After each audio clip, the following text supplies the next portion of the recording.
Hello दोस्तों, आप सभी का स्वागत है आपके अपने यूट्यूब चैनल संजीत अकेडमी पर। मैं हूं संजीत कुमार।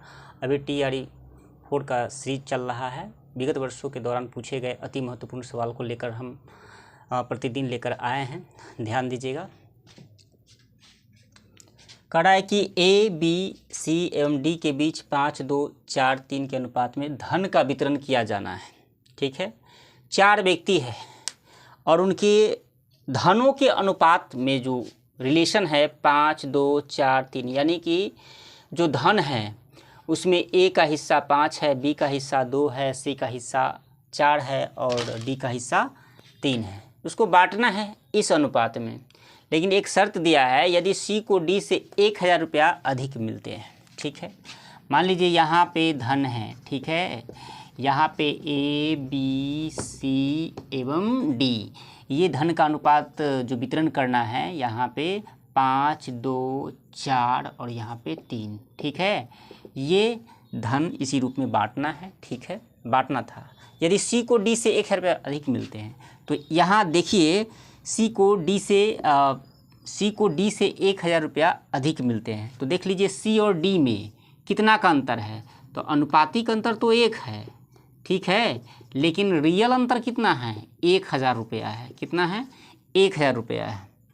तब इसमें से किसी का भी पूछे तो आप बता सकते हैं, लेकिन हमसे पूछा है कि B का हिस्सा क्या है। तो देख लीजिए B का हिस्सा क्या है। B का हिस्सा 2 है, इसीलिए अनुपात 2 का मान क्या हो जाएगा?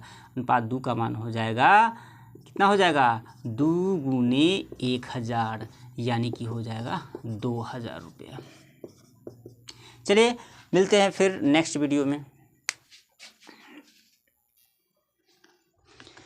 चलिए दूसरे सवाल की ओर बढ़ते हैं। कहा है कि एक दुकानदार एक घड़ी को बेचते समय बिक्री मूल्य पर 5% छूट देता है। यदि वह उस पर 6% छूट दे देता है तो उसे पहले से 15 रुपया कम का लाभ मिलेगा। तदनुसार उस घड़ी का अंकित बिक्री मूल्य क्या होगा? चलिए मान लीजिए हम एक दुकानदार के पास गए तो वो छूट कब देगा? छूट कब देगा? तो उसके अंकित मूल्य पर छूट। हमेशा छूट कब देता है? अंकित मूल्य पे। ठीक है, MRP पे देता है। ठीक है, दुकानदार बुड़बक थोड़े ना है, बेवकूफ़ थोड़े ना है, जो आपको जो खरीद रेट में लाया है उसी रेट में आपको दे देगा।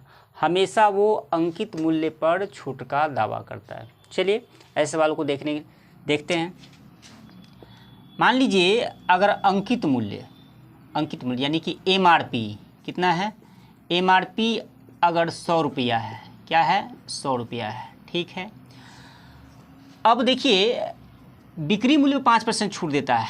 ठीक है, पहला बार बेचा तो कहा कि भाई हम 5% ठीक है छूट दे देंगे, यानी 100 पे 5 छूट देंगे तो 95 में आपको हम दे देंगे। ठीक है, फिर क्या हुआ कि यदि वह उस पर 6% छूट देता है, यदि वह दुकानदार ठीक है 6% अगर छूट देता है तो कितना में बेच देगा?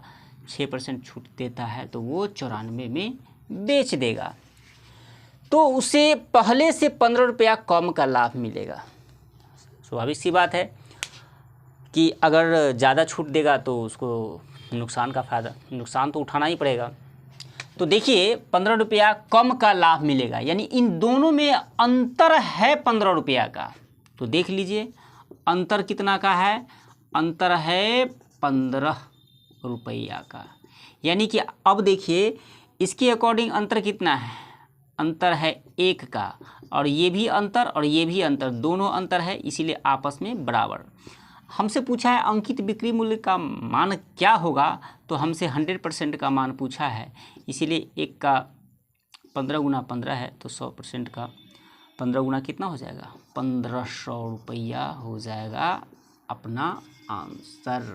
यानी उस घड़ी का अंकित बिक्री मूल्य 1500 रुपया होगा।